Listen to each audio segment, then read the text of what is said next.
Let's get a bit of music on. Hey, good afternoon to you, Wayne, and Reggie. Good morning to you. Good morning. Good afternoon. Good afternoon, Paul. It's Friday afternoon. It's 1 o'clock London time, and we welcome one and all. We kick off in 1 minute. As always, we play a little bit of undiscovered artists.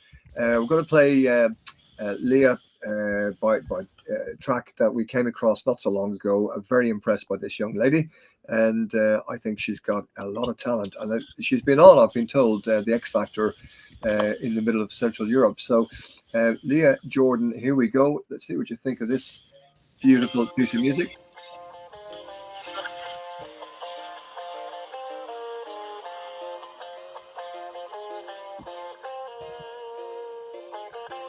Lecę jak Lola w kosmicznym meczu. Flow Leosia, melodia jak Kate Bush. Lecę jak w kosmicznym meczu Michael. Widzę cię, wciągnąłeś mnie w bajkę. To moje miasto, to moje boisko. Nie trzeba mi wiele, ale mam wszystko. Idę tu nocą, światła migoczą jak gwiazdy. Patrzy się na mnie chyba każdy. Każdy się gapi lub spodełba na mnie luka. To moje życie, a nie jakaś bania luka. Metronom w głowie jedno tempo sobie stuka. Nagle wryta staje i na ciebie lukam. Ja i ty, to tak jakby mały tune skład. Ty masz tę charyzmę, a ja urok mam. Zatańczymy razem, nie stój dłużej sam. To życie jak z bajki Lola, Bunny, Bunny Bugs. Lecę jak Lola w kosmicznym meczu. Flow Leosia, melodia jak Kate Bush. Lecę jak w kosmicznym meczu. Okay, reference to Kate Bush there. I've asked them if I could put the translation of the track into ChatGPT, and they said absolutely no way. They don't want it being tinkered with and incorrectly translated, and they do it for me in due course. So that's Have they gotten you the translation yet? No, he did say it would take him 6 weeks. He was off to Poland and he would get to me. So I must chase him and get it because it's a great little track. So welcome everybody to the Sustac Plans Chat Club. Here we are. We talk about AI innovation and ethics in the world of marketing and business. Reggie Johnson, welcome from Fort Worth, Texas. Good morning to you. Good morning. Thank you. And Wayne Denner is living rough. I'm sorry to hear about the breakup of your family there, Wayne. I'm living in the car. Good afternoon, Paul. No, Wayne is a happy man, and his family's all happy and all good. And we've got some interesting news about Wayne, which we're going to be telling you over the weeks to come. Because, as you know, Wayne specializes in safeguarding kids from some of the dangers of AI and social media. And you're taking it to the next level, Wayne. Do you want to just say your plan that's coming through? I know it's very, very early days, but your rough plan at the moment is? Yeah, the rough plan is to take a roadshow across the UK and Ireland, Paul, reaching some of the hard to reach areas, youth centres, community centres, to really get the education out to the people that need it most. So looking to put that roadshow together over the next sort of 12 months and try to bring on some corporate sponsorship to make that happen because it's such an important need in our communities. That'd be great. And the advice that you'll be sharing is what? What's it about? Lots of practical ways that parents and caregivers can help their children stay safer online, but there'll also be an element of the roadshow that will be there for young people as well. So there will be some outreach programs in community centres, youth centres, and as well as that, I'm going to bring it to shopping centres, really anywhere people congregate who'd like to know a little bit more information about keeping children and young people safer online. They can ask a question. Great. So a roadshow, you'll be living out of the van, and It will be.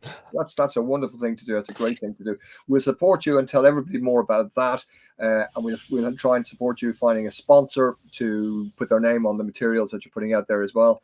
Appreciate that. So it's a powerful thing you're doing. Okay, right. We've got a wonderfully busy and interesting agenda for today. We will be talking about Denmark making some big news, granting its own citizens copyright of their own like. That's of their image, their sound, their lot. That's terrific news. And we've also got Singapore trains 150,000 government officers in mandatory AI. It's not optional, this. So that's the government in Singapore saying we're taking this seriously. We're going to look at how to do this right. We're then going to bring Wayne back on talking about a warning for kids. Is it Google's chatbot? We're going to talk about Google Gemini. Google Gemini going rogue, unsafe for kids. Is it unsafe? Well, we'll get you to tell us if it is or not at this current time. I'll then come back with a piece about kids and adults warning for both to avoid intimate relationships with bots. And then Reggie going to ask to talk about AI and future of education. We've touched upon this before, but it's so important. I think it's worth raising again. Time allowing, how to get AI to recommend you. That's part 2. We've done the early part 1 previously, so we're doing part 2, and then we finish with a few sort of tidbits of interest, such as, is this the real thing, Coke and Israel? Some new material, ads getting out there, also the ethical issues of shopping for a better world.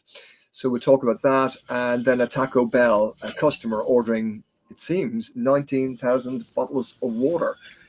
So we'll have a look at that at the very end. But let's kick off with Denmark granting its own citizens copyright of their own like. Reggie. Yeah, so this is interesting. How do you stop the proliferation of deep fakes? You know, there's so many laws for like freedom of speech. And of course, in the US, we have Section 230 of the law where platforms aren't responsible for what people post. But Denmark has taken a novel approach. I guess some would say novel, some would say it seems obvious, and they have granted their citizens the right to their own body, facial features, and voice. They now own copyright over their own features. A couple people posting on LinkedIn said, one comment was, weird how tech bros with brain rot are pushing for AI to have human rights, and yet humans don't even have basic rights against AI. Somebody else posted about how like tools can be helpful, tech can be brilliant, but ownership should be non-negotiable. It's sad that you don't automatically own your face, voice, and body. Well, Denmark is doing this. NPR's Aisha Rasmussen talked to AI expert Henry Adger, and what he said was interesting. He said it's a whole new way of understanding how we think about our likeness. And I think that's where it's really impressive and really powerful. This is still quoting Henry Adger, is it recognized that in a world where synthetic likeness is incredibly malleable and all it takes is a couple seconds of voice or a couple photos in order to make a likeness, to clone that with realism and ease, it's one where we need to be reevaluating what it means to be safe as yourself, to be able to represent yourself as you online. And some important points of this new law, which hasn't come into effect yet, it's got a couple more stages to go, but it's expected to be passed. It's got bipartisan support. But at the heart of it really is legislation that holds online platforms accountable by requiring prompt removal of harmful deepfakes or subjecting websites to penalties under EU digital regulations. So that's kind of a quick summary. We could go into more details, but maybe we can talk more about this as we see it develop in future weeks. Yes, indeed, because I just saw something over in India where there's a big issue with some of the big stars there, and we don't know them, but it's over 1 billion population, so these are mega stars, bigger than American film stars. These are huge Bollywood stars who are now saying, somebody's doing selfies of me meeting them, and they're objecting to that. So it's spreading around. So yes, we watch that one over the weeks to come. Well, Denmark, also one novel point about this is there already was laws protecting people who are publicly famous. This expands it to every citizen, which is, and in the US, we have publicity laws, which are state laws, which protect people that are kind of public figures and well-known. And this is a new approach to say everybody should have these protections. So quite right too. I think it's great news. Equally great news, moving on within sort of regulations in government bodies and so on. We've just seen Singapore government announcing they're training all 150,000 government officers in mandatory AI. So what they found was something that you've been talking about previously, actually, Reggie, use the term shadow AI, where everybody's doing their own thing with AI, but nobody's giving any guidance. And so you've got mayhem going on with AI in a company. So I think they kind of, well, I'm not saying this prompted it, but it may well have.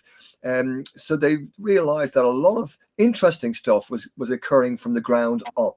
That means people doing hackathons and incubator programs to tackle real problems, mostly operational problems. And that was kind of welcomed, but they were finding it was branching out and also, so they thought, well, let's bring everybody, make sure they've got the basics, they know the dangers, the advantages, the disadvantages. And so 150,000 are going through the books there, which is great. So it's a mandatory AI literacy course for all officers. Something's tapping there. If you could just mute with something keying in there. Yeah. It's still going. Is it me or is it? It's. I muted and you were still hearing it. I'm Yeah. not sure. Okay. Anyways, so the mandatory AI license or literacy course is there for all officers. I think why aren't governments doing this elsewhere? Maybe they are, and we don't know about it. But they say, and this is what I really like, the government wants to deepen AI capabilities, and they say that our mastery of these tools will also enhance our ability to regulate and protect. With stronger capabilities in AI and data, we can, number one, detect scams earlier. 2, respond faster to cyber threats. 3, reduce online harms. I would add in 4, become more entrepreneurial. And we'll come back to you, Wayne, about the importance of having an entrepreneurial culture, which if it really does integrate with AI, there is no limit. There really is no limit because it's a wonderfully creative new world. Now, speaking of that, this wonderfully creative new world, it's exciting, but it can be dangerous. So we've got a warning here from Wayne about Google and the Genesis. The Google Gemini Gemini, platform that they've rolled out. Common Sense Media actually have done a bit of a view of it in terms of, is it safe for children and young people? And they recently released a new report which identified that Google Gemini is not safe for children and teens, despite Google adding filters itself. The report had found that Gemini was rated high risk for young users. And I did a video on this in the past couple of days to alert parents to the fact that this technology is now being used by children and young people. So ChatGPT is the one that's on most people's radars, but effectively Google has brought out its own AI tool now, which is being used by children and young people. So the report focused on really some of the risks and dangers that parents needed to be aware of. Inappropriate or risky content can still slip through, regardless of Google implementing these new filters. Hallucinations, which you've talked about before, Paul, on some of your content, made up answers. This can mislead children and young people to take the AI responses as fact. Ongoing concerns around privacy, in particular, how children's data is used and processed, and also in terms of the data use in itself from the wider aspect of Google. Ongoing concerns about harmful stereotypes and the unsafe advice that the AI is generating. Look, there's no doubt that the AI is here to stay. It's not going away anytime soon. So it's really, really important that we look for ways to safeguard children and young people, and we implement those safeguards across the platforms and across the technology. And we give our parents and educators good information and good education on what they can do. It's a positive step from ChatGPT to be implementing parental controls, but they said that it was going to be out in the next 30 days. That was 30 days ago, and I haven't seen any evidence of the parental controls coming even to ChatGPT at this stage. So I think it's imperative that these technology providers think about younger users and make those parental control tools available from the outset. And is it being marketed or promoted through social media or any other route to young people specifically? Well, young people will come across it relatively easy because there's an app that they can download from the App Store now. It's rated at 13 in the App Store at the moment, which in my opinion is not where it should be rated. It should be rated a little bit higher, especially off the back of that Common Sense Media report. So I certainly think parents do need to be aware that their children will be using this technology. Yeah. Okay, and we have talked about this before. There is a positive in this. If parents or adults can engage conversation with teenagers and young people, sometimes that's not easy at all, as they're trying to strike out and start their own lives and their own identities. And there's often some friction between young people and parents or adults. And but we did come across this last week or 2 weeks ago. We talked about this, which was that if you can engage in a discussion like the assassination in America, a lot of kids saw that, and it's going to be cause them some mental problems for years to come. They've seen it. They could be in trauma from it. It's not a nice thing to see. but it gave an opportunity for parents to say, did you see that clip of film? And if the child say yes or no, maybe a monosyllabic answer, but it gives a chance to say, well, how do you feel about that? Or did you find it shocking, or did you find it funny, or did you find it horrible? Just gives an opportunity to have a common ground where sometimes the teen and the parent can be drifting apart through natural pressures. And maybe, just maybe, the bots they're using, if you could get into a conversation with kids about, has the bot said anything funny today, or anything unusual today, and trying to get, because within 5 minutes bots are making sexual innuendos, and within 4 or 5 hours they can be recommending people to isolate themselves from their parents and ultimately commit suicide. So yeah, it's a great opportunity. I see it as an opportunity for conversations to be ignited, and maybe the parents need to be more active on ChatGPT and chatbots and play with them themselves, so that they can tell the kids, oh, this thing said this to me, or whatever. So and your work here, Wayne, is much needed, really, really much needed. So we'll come back to that again. Initiatives like Singapore's AI literacy mandatory trainings for their staff, the more that companies take this same kind of leadership role in helping the workers get AI literate, that'll help in disseminating correct information about AIs to their kids too. Indeed. Yeah. Okay, so it can be positive there, but we need a push from everybody to make sure that the kids are warned and made to feel safe. Now, I've been talking some time about bots and humans, adults. So it's not just, as Wayne is trying to protect kids from ruly chatbots. This is Louisa Jarowski, whom we like and refer to a lot. And she wrote a piece this week which said, I feel it's unhealthy when lonely or vulnerable people form relationships with chatbots. And I thought, yeah, she's right. So most people haven't realized it yet, she said, but a growing number of people are developing intimate relationships with AI chatbots. I'm deeply pessimistic about the long-term consequences, she says. There's a mainstream trend fostered by anthropomorphic features, which kind of, I suppose they want to appear more like humans all the time. And she's worried about the fast rise of AI companionship. One of the consequences, she says, it's like the largest social experiment in the history of technology, the release of powerful general purpose AI systems under minimal to no regulatory rules or regulations. So she's worried about that affecting people, particularly with mental health or loneliness issues, because a bot can become a great friend, because a bot is sycophantic. It will be telling you you're great, and it will be encouraging you to do whatever. It will be listening to you. It will remember everything you said and engage in nice discussions about that. It would seem really perfect to someone that's lonely. That might seem like a great thing, but the AI psychosis, including reality disassociation and unhealthy attachment, is very real. So, and I think she's right. So millions of people are interacting with these anthropomorphic AI chatbots on a daily basis, and we have to say, well, what will be the net result of that? Are we creating a new generation of fully antisocial people who don't want to go out of their houses because they got a bot there that looks nice, talks so beautifully, shares the television program with you, actually makes comments about it if it's listening to it at the same time? All of that. Why would you want to leave your bedroom or your house? So it gives you an unrealistic picture of what human relationships are like. exactly. The real people you interact with aren't just going to say, oh, yes, you're the most handsome, or you're the smartest, and of course you're right. Oh, now I see it your way because you pushed back a little. Real relationships take give and take, and it's easy in AI companionship to start to think you can only take, and that's okay. Yeah.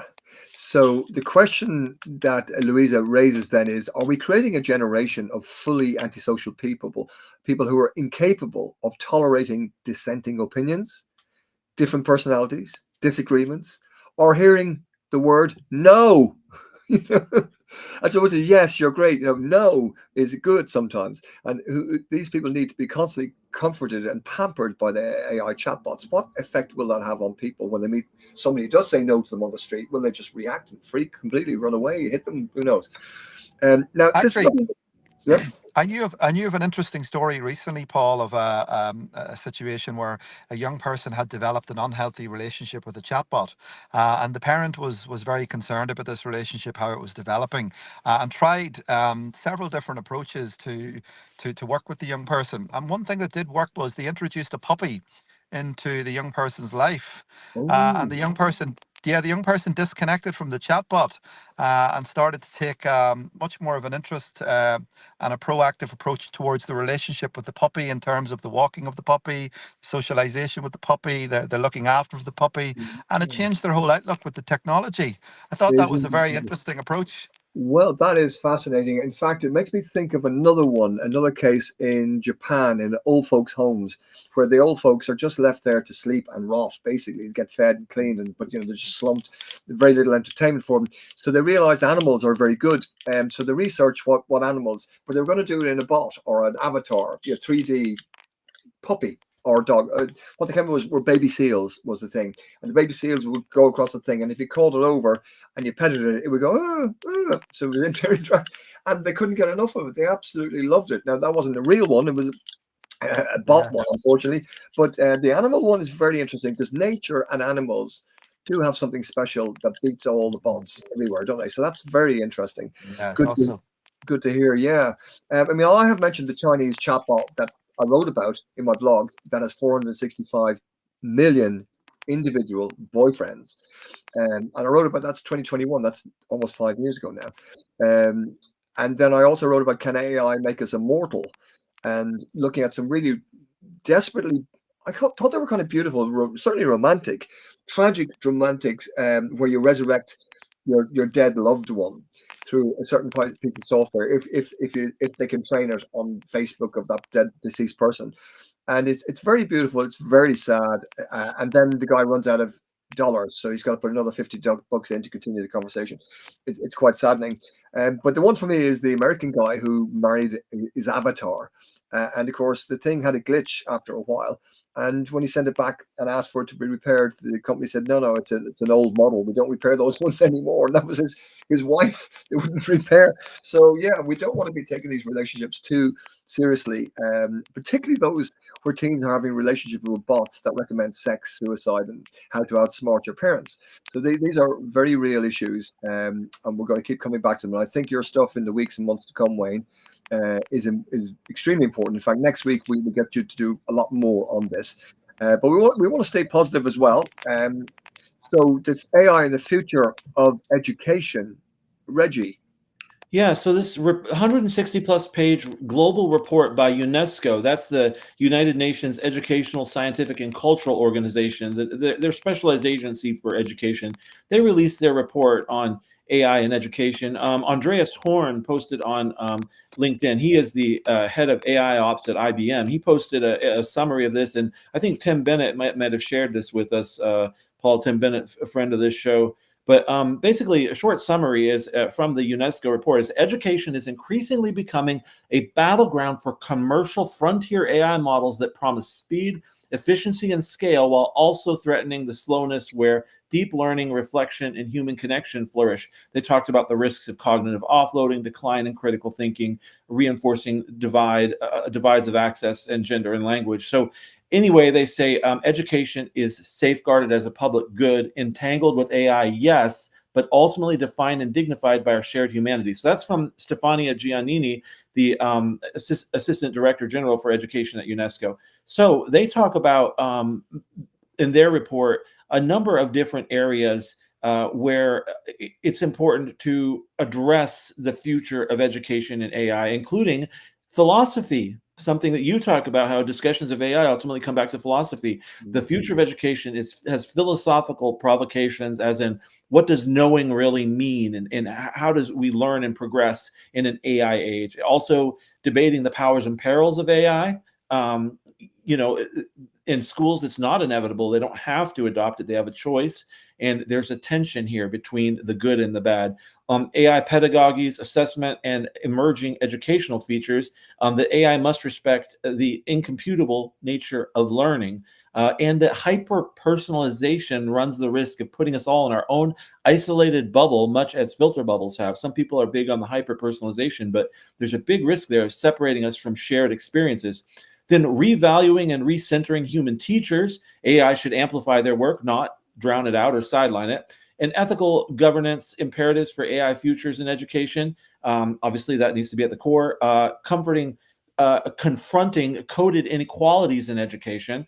That one speaks for itself. And then reimagining AI in education policy, the evidence in geopolitical reality. So these are some categories that they looked at. The report is available. I think we'll provide the link to that. Download it. It's worth having a look at, but it's a good balanced look at the fact that AI is here to stay, like you said, Wayne, and how education needs to be prioritized as a public good, and that we need to work together to prioritize the human side of it and protect the children of the future in the way that we educate them.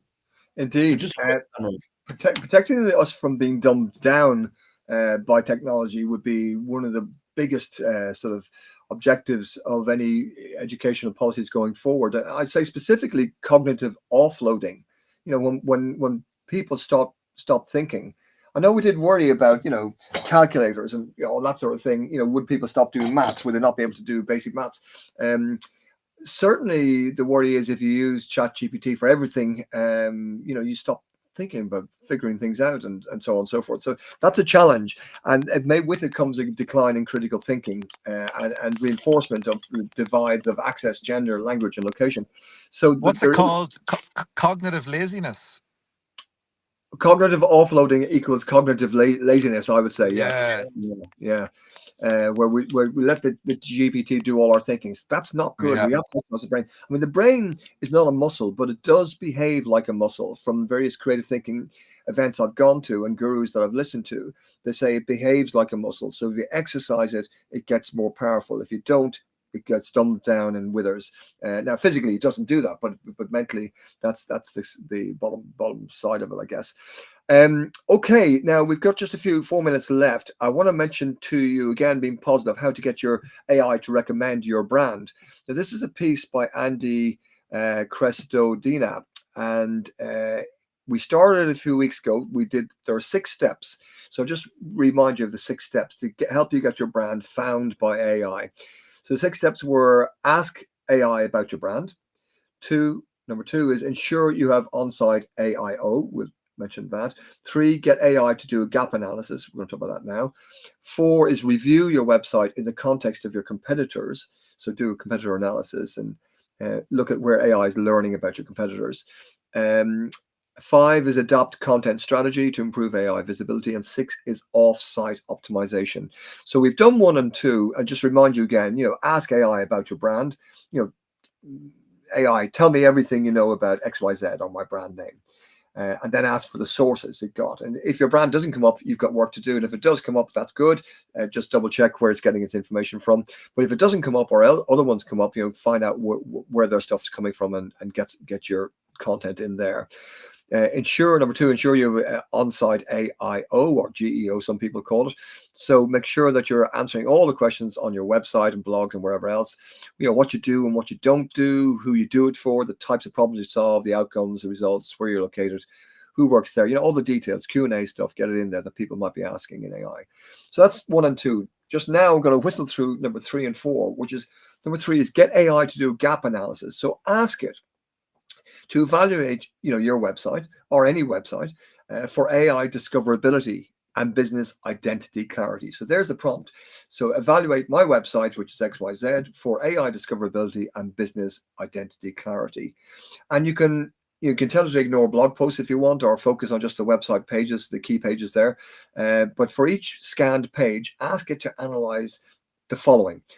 How clearly does the business describe what we do? How clear is it about the target audiences? How clear are the stated services? How clear are the outcomes? How clear are the differentiators, etc.? And get it then to compare you to your biggest competitor. You can endlessly add to the prompt. You can ask it to deliver the findings as a table, etc., etc.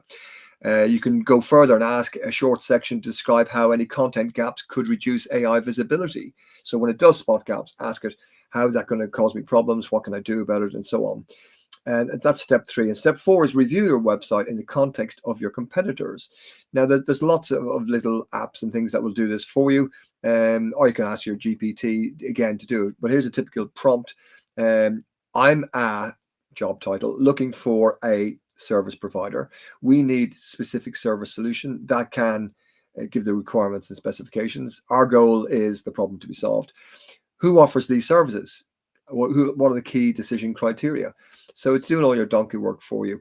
And don't forget the competitor analysis. What does AI learn about your competitors? So the prompt there would be what you know about competitor A, B, and C. Besides their website, where do you get this information? What are the sources? Create a table, and it's done. So that is basic AI. We're going to continue that with part 3. One thing to throw in really quick, Paul, is that just remember that when you search for your brand or for companies of your type, the responses you get, if you see that your brand is number 1, it may not be the same as what other people are seeing, because it may be giving you a list based on your previous history talking to it. If it knows you work at IBM, it may say IBM is one of the best. Just to keep that in mind, you might not be seeing the same thing. So find a neutral way to check it. That's a very, very good point. Maybe on somebody who hasn't used it, the ChatGPT for the same purposes previously, or feeding it any content whatsoever. Yeah, I like that. Okay, look, we are at it's 1:30, so we're going to have to save the Taco Bell story and the real thing about Coke for another day.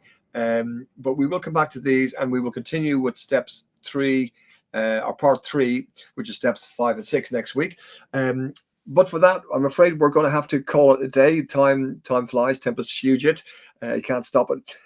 So what we're going to do now is we'll just play you out with Jordan's track here, which is quite a lovely track. We wish you all a great weekend. It is, by the way, the Ryder Cup has just started half an hour ago, so I got to go to see what's happening between Europe and America, which should be fun because it's in New York, which is a wild and crazy place at the best of times.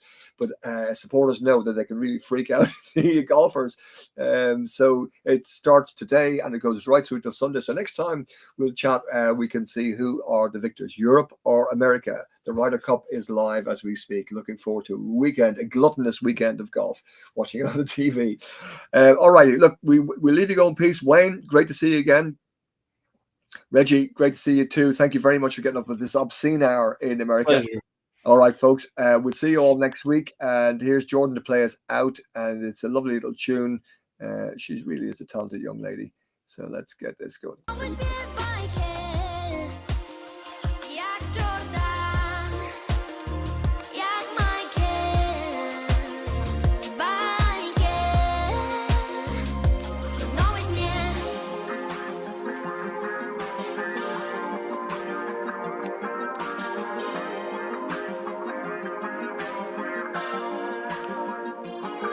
Moje ulubione słowo to dolarsowo. Tak się czuję, bawię się nim jak bawię się modą. Lubię jak jest słodko, ale bryzę słoną chłonąć. Lubię tak, że są wakacje, więc siedzę nad wodą. Choć na co dzień Londyn, to w Polsce mam wszystko. Tutaj jest mój dom, tutaj jest moje boisko. Muzyka to most i jak w San Francisco. Jadę nim do ciebie, zróbmy widowisko. Lecę jak Jordan, już nie jak jakiś motyl. Kot w mojej głowie to już chyba dzikie koty. Taktyka się wymyka, no bo sen mój to ty. Chcę cię rozszyfrować, myślę tylko o tym. Lecę jak Jordan, już nie jak jakiś motyl. Kot w mojej głowie to już chyba dzikie koty. Taktyka się wymyka, no bo sen mój to ty. Chcę cię rozszyfrować, myślę tylko